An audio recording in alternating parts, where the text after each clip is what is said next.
절망의 파도를 헤쳐나가요 라는 제목으로 여러분과 말씀을 나누도록 할게요.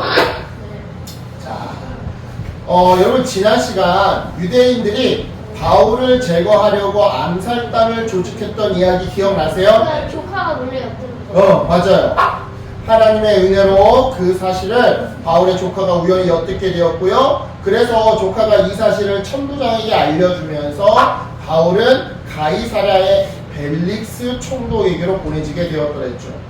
그러니까 생각지도 못했던 하나님의 은혜로 바울이 구사일생하게 되었던 건데요. 이 사실을 알게 된 예루살렘의 종교 지도자들은요, 변호사를 대동하고 와서는 가이사랴로 내려왔어요. 내려와서 벨릭스 총독에 정식으로 바울을 고소했죠. 이에 바울은요, 벨릭스 총독 앞에 서서 자신의 무고함을 변호했는데요. 이후로도 벨릭스 총독은요, 바울을 자주 불러내서 바울의 이야기를 청해 듣곤 했었어요. 왜였을까요?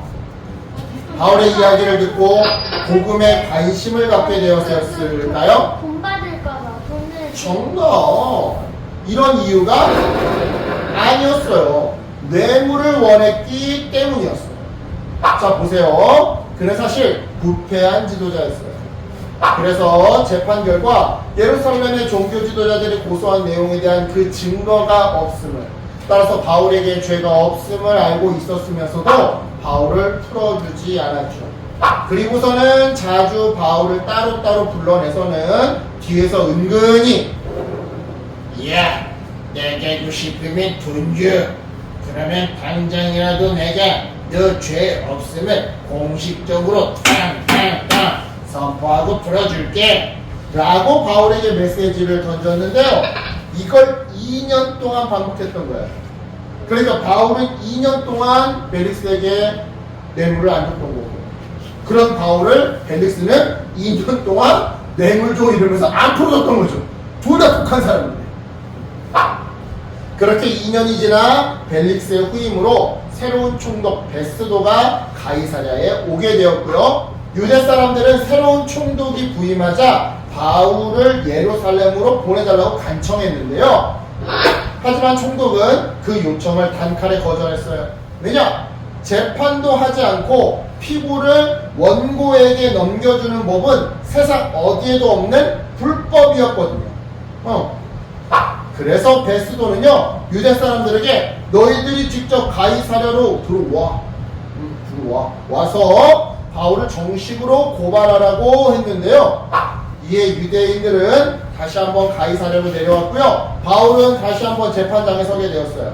하지만 이번 재판에서도 유대인들은 2년 전과 동일하게 여전히 바울이 죄를 저질렀다고 하는 그 증거를 제시하지 못했죠. 즉 다시 한번 이 재판에서 유대인들은 지고 바울이 이길 그런 상황이었던 건데요. 그런데 그때 베스도 총독이 바울에게 어이없는 제안을 해왔어요. 그게 뭐냐? 바울 보고 예루살렘으로 올라가 한 번 더 재판을 받아보라는 제안이었죠. 야, 이거 내가 앞만 봐도 쟤네들이 증거를 못 대는 거 보니까 이거 로마에 관련된 뭔가 정치적이고 뭔가 사법적인 문제는 아닌 것 같고 이거 종교 문제인 것 같은데, 아, 나 머리 아프고 죽겠다. 너 그냥 예루살렘에 가서 한 번 더 재판받는 게 어떻겠냐? 예루살렘 공의회 가가지고, 사내들이 공의회 가가지고 이런 식으로 얘기했던 거예요. 자, 여러분, 이게 왜 어이가 없냐면요, 일단 이 재판은 2년 전에 이미 증거가 없어서 바울에게 죄가 없음이 드러났던 재판이었어요. 거기다가 2년이 지난 지금도 증거가 없음이 다시 한번 확인된 재판이었죠. 따라서 이쯤 됐으면 바울을 풀어줬어도 벌써 풀어줬어야 하는 재판인데, 풀어주기는커녕 예루살렘에 가서 또 이번엔 종교 재판을 받게 한다? 그것도 유대인 사람들이 심판관으로 있는 그러한 종교 재판을 받게 한다? 이거 정말 말도 안 되는 억지였던 거죠. 또한 예루살렘은 누구 편? 유대인 종교 지도자들 편. 즉 예루살렘에는 유대인 종교 지도자들을 편드는 사람들이 많이 살고 있다 이 말이죠. 그러니 예수님 때처럼 거짓 증인들을 세울 수 있을까요? 없을까요? 당연히 세울 수 있겠죠. 또한 이마저도 안 통한다 싶으면 다시 한번 바울을 몰래 죽이려고 하는 암살 시도가 이루어지기가 쉬울까요? 어려울까요? 쉽겠죠. 바로 이러한 이유 때문에 베스도의 이 제안은 정말 어이상실의 제안이었던 건데요. 그렇다면 베스도는 왜 이런 제안을 바울에게, 그것도 유대인 종교 지도자들이 다 보는 앞에서 말했던 걸까요? 바로 유대인들의 호의, 인기를 얻기 위함이었어요. 다시 말해 유대인들이 사는 지역을 총괄하는 새롭게 온 신임 총독으로서 유대인들의 인기를 얻어서 자기가 앞으로 이 유대 지역을 편하게 통치하려는 그런 정치적 속셈에서 베스도는 그와 같이 어이없는 제안을 했던 거다 이 말이죠. 하지만 바울이 누굽니까? 그렇게 호락호락 당할 사람이 아니죠. 내가 빙다리 핫바지를 보이냐? 호락호락 당할 사람이 아니죠.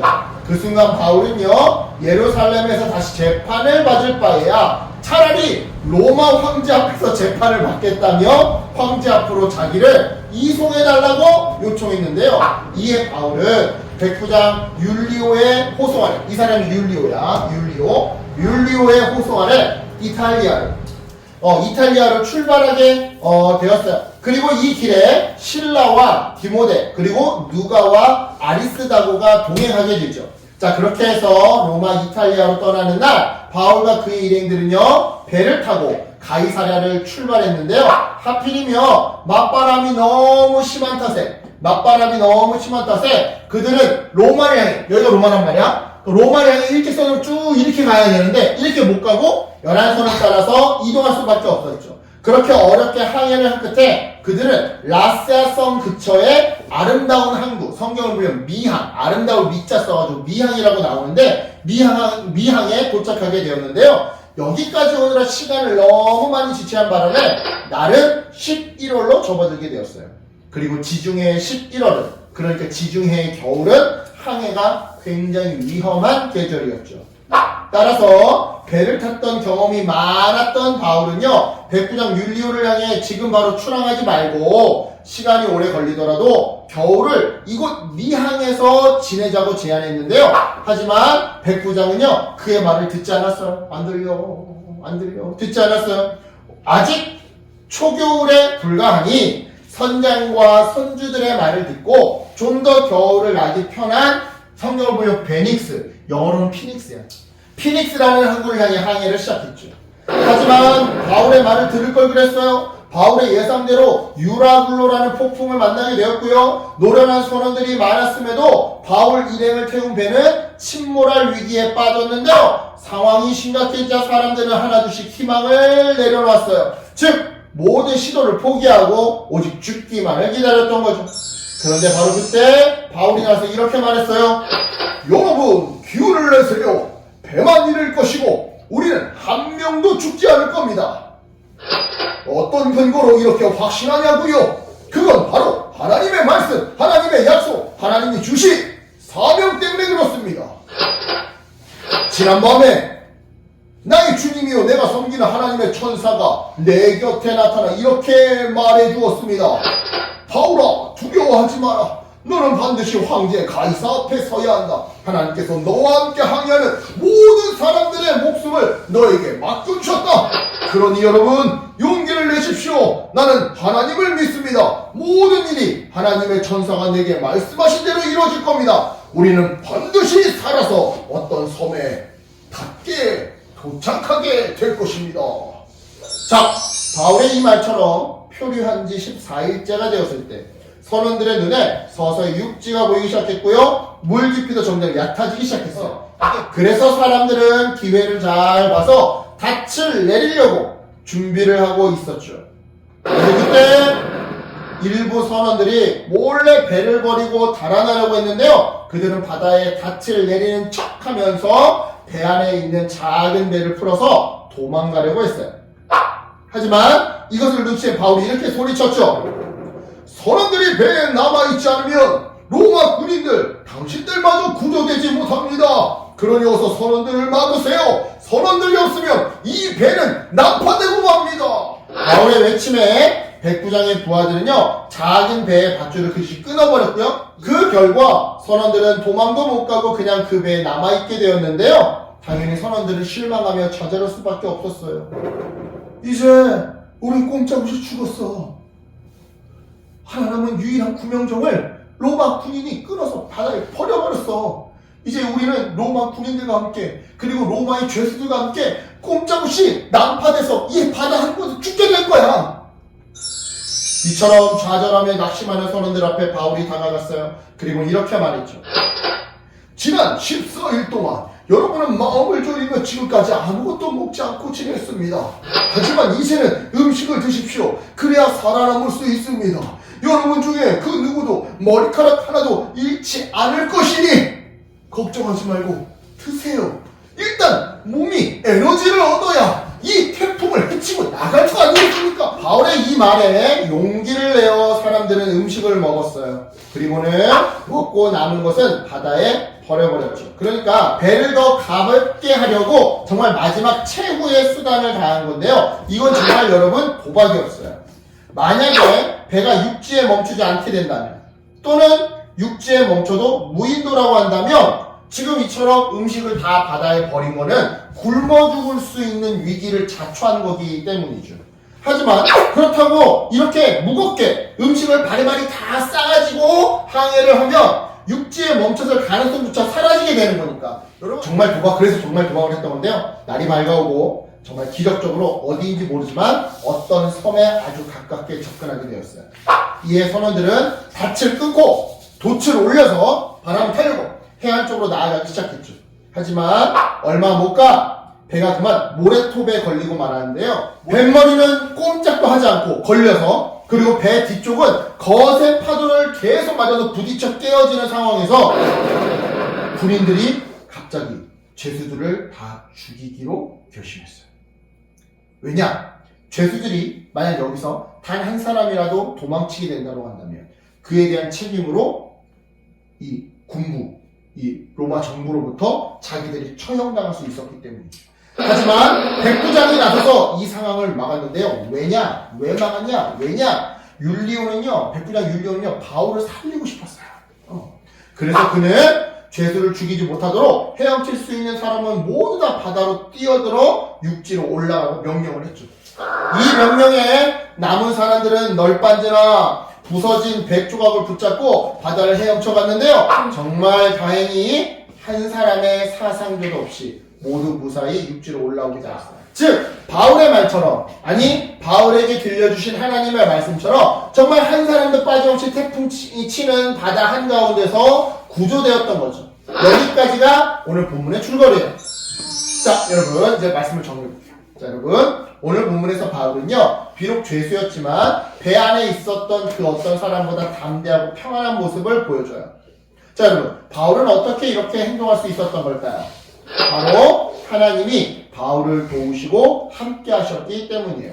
즉 바울은 고난과 위기 속에서도 하나님의 은혜와 평강을 받아 누렸더라 이 말이죠. 바로 이 덕분에 이처럼 하나님의 은혜와 평강이 함께했기에 배를 지휘하는 백부장부터 모든 사람들이 죄수 바울의 의견을 마치 선장의 명령인 것처럼 듣고 따랐던 건데요. 이처럼 여러분 하나님의 사람에게는요 어떠한 상황에서도 담대함과 용기를 잃지 않도록 하나님이 은혜를 베풀어 주세요. 그리고 이러한 담대함과 용기는 불안에 떠는 옆사람을 위로하고 나아가 그들도 용기를 낼 수 있도록 도와주죠. 이런 맥락에서 여러분 물어볼게요. 우리가 내가 생각하는 가장 안 좋은 상황에 놓여 있을 때 우리는 어떻게 해야 할까요? 오늘 본문 속 선원들처럼 불안감에 떨면서 어떻게든 그 겁나는 상황에서 냅다 도망가는 게 상책일까요? 아니면 바울처럼 하나님을 의지하면서 불안감을 이겨내고 오히려 차분하게 주님이 주시는 소망으로 그 상황을 헤쳐나가는 게 상책일까요? 당연히 후자겠죠. 그죠? 후자가 상책이겠죠. 맞아요, 여러분. 우리가 우리 주 예수 그리스도를 믿고 기도하며 의지할 때 하나님은 예수님과 우리가 서로 연합하게, 그러니까 한 몸이 되게 해주세요. 그래서 예수님이 십자가에서 보여주셨던 그 담대함과 용기와 평안함을 우리에게도 동일하게 부어주시죠. 그러니까 여러분 이것을 믿고 어려운 일을 만났다? 그러면 바로 예수님께 기도하는 사람들 되었으면 좋겠어요. 기도할 때 하나님이 도와주세요. 생각해보세요. 까나라지가 엄마 하고 아빠 하고 외치면 그러면 엄마 아빠가 어떻게 해? 그냥 쳐다만 보고 있어요? 이러고? 누구 때까지 울어봐요? 아니지. 당장에 달려가죠? 즉 부모님이 바로 달려와서 문제 상황을 해결해 주시더라 이 말이죠. 하나님도 마찬가지예요. 아니 그 이상이에요. 그러니까 어려운 일을 만났다? 그러면 바울처럼 기도하고 하나님의 도우심과 돌보심을 기억하면서 바울처럼 낙심하지 마세요. 그래서 어떠한 절망의 파도 속에서도 그 파도를 이겨내며 앞으로 전진해 나가는 저와 여러분 되시길 예수님의 이름으로 축복합니다. 아멘. 기도할게요. 하나님 감사합니다.